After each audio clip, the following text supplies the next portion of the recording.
কল্পনা করুন লাখো মানুষের কণ্ঠে একসাথে ধ্বনিত হচ্ছে, লাব্বাইক আল্লাহুম্মা লাব্বাইক।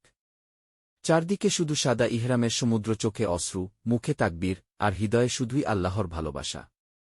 আজ মিনায় শুরু হয়েছে হজের সবচেয়ে গুরুত্বপূর্ণ মুহূর্তগুলো। আজ হাজিরা শয়তানকে পাথর নিক্ষেপ করবেন, কোরবানি করবেন, তাওয়াফ করবেন। আর আগামী 2 দিন ধরে চলবে সেই ঐতিহাসিক আমল, যা স্মরণ করিয়ে দেয় হযরত ইব্রাহিম আলাইহিসসালামের অবিস্মরণীয় ত্যাগের কথা। কিন্তু প্রশ্ন হল, এই 3 দিনে হাজিরা ঠিক কি কাজ করেন? কেন তারা শয়তানকে পাথর মারেন? কেন এই আমলগুলো এত গুরুত্বপূর্ণ? আজকের ভিডিওতে আমরা খুব সহজ ভাষায় জানব 10, 11 ও 12 জিলহজে হাজিদের সম্পূর্ণ কার্যক্রম এবং হজের শেষ গুরুত্বপূর্ণ আমল বিদায়ী তাওয়াফ সম্পর্কে। ভিডিওটি শেষ পর্যন্ত দেখুন, কারণ এই ভিডিও আপনার হজ সম্পর্কে ধারণাকে আরও গভীর ও সুন্দর করে তুলবে ইনশাআল্লাহ। বিসমিল্লাহির রাহমানির রাহিম। আসসালামু আলাইকুম ওয়া রাহমাতুল্লাহ। প্রিয় দর্শক, আজ আমরা জানব পবিত্র হজের সবচেয়ে গুরুত্বপূর্ণ কয়েকটি দিনের আমল সম্পর্কে। মক্কায় অবস্থানরত লাখো হাজি আজ, আগামীকাল এবং আগামী পরশু দিন পর্যন্ত কোনো গুরুত্বপূর্ণ ইবাদত ও আমল সম্পন্ন করবেন, সেটি আজকের আলোচনার বিষয়। হজ শুধু একটি সফর নয়, এটি হল আল্লাহর প্রতি পূর্ণ আত্মসমর্পণ, ত্যাগ এবং আমানের এক অনন্য শিক্ষা। চলুন ধাপে ধাপে জেনে নিই হাজিদের গুরুত্বপূর্ণ কর্মসূচি। আজ 10 জিলহজ। আজ হল 10 জিলহজ, ঈদুল আজহার দিন এবং হজের সবচেয়ে গুরুত্বপূর্ণ দিনগুলোর একটি। আজ হাজিরা ফজরের পর মিনায় বেশ কয়েকটি গুরুত্বপূর্ণ আমল সম্পন্ন করবেন। বড় জামারায় পাথর নিক্ষেপ। সবার প্রথমে হাজিরা মিনায় বড় শয়তান অর্থাৎ জামারাতুল আকাবা কিতে 7টি কঙ্কর নিক্ষেপ করবেন। প্রতিটি পাথর নিক্ষেপের সময় বলা হবে আল্লাহু আকবার। এই পাথর নিক্ষেপ আসলে শয়তানের বিরুদ্ধে ঈমানের ঘোষণা। হযরত ইব্রাহিম আলাইহিসসালামকে শয়তান আল্লাহর আদেশ পালন থেকে বিরত রাখতে চেয়েছিল, কিন্তু তিনি দুইভাবে আল্লাহর আনুগত্য বজায় রেখেছিলেন। আজকের এই আমল আমাদেরও শেখায়, জীবনে শয়তানের কুমন্ত্রণা থেকে দূরে থাকতে হবে। কোরবানি। পাথর নিক্ষেপের পর হাজিরা কোরবানি করবেন।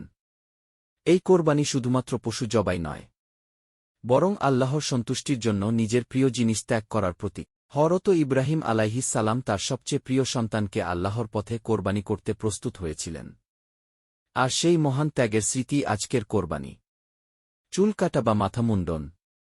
এরপর হাজিরা মাথা মুন্ডন করবেন অথবা চুল ছোট করবেন। এর মাধ্যমে ইহরামের কিছু বিধিনিষেধ শেষ হয়ে যাবে। এটি নতুনভাবে পবিত্র জীবনে ফিরে আসার প্রতীক।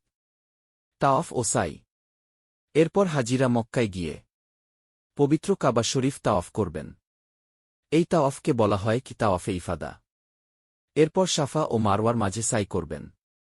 এই সাই আমাদের স্মরণ করিয়ে দেয় হযরত হাজেরা আলাইহাসসালামের সেই অসীম ধৈর্য ও ত্যাগের কথা।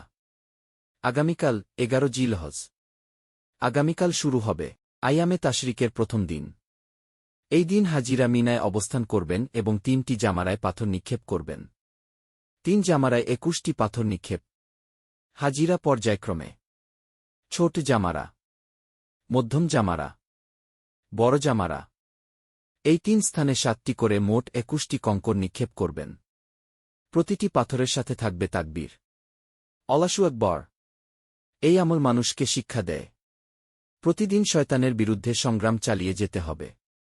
মিনায় ইবাদত। এই দিন হাজিরা মিনায় থেকে নামাজ, দোয়া, তাসবিহ ও আল্লাহর জিকিরে সময় কাটাবেন। মিনার চারদিকে তখন শুধু একটাই ধ্বনি শোনা যাবে, আল্লাহু আকবার, আল্লাহু আকবার, লা ইলাহা ইল্লাল্লাহু আল্লাহু আকবার। পুরো পরিবেশ হয়ে উঠবে ঈমান ও তাকওয়ার এক অপূর্ব দৃশ্য। আগামী পরশু 12 জিলহজ।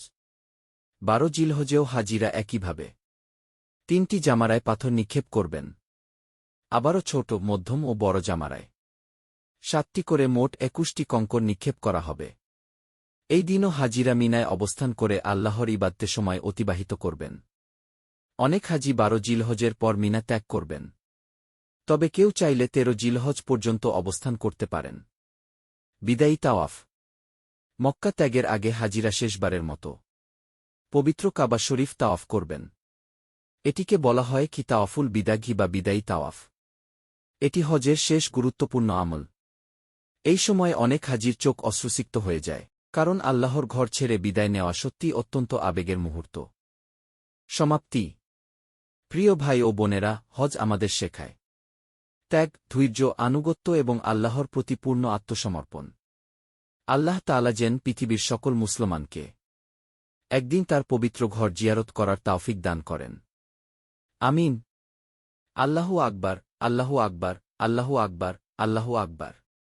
ভিডিওটি ভালো লাগলে লাইক, কমেন্ট ও শেয়ার করুন। আর ইসলামিক ভিডিও নিয়মিত পেতে আমাদের চ্যানেলটি সাবস্ক্রাইব করে পাশে থাকুন।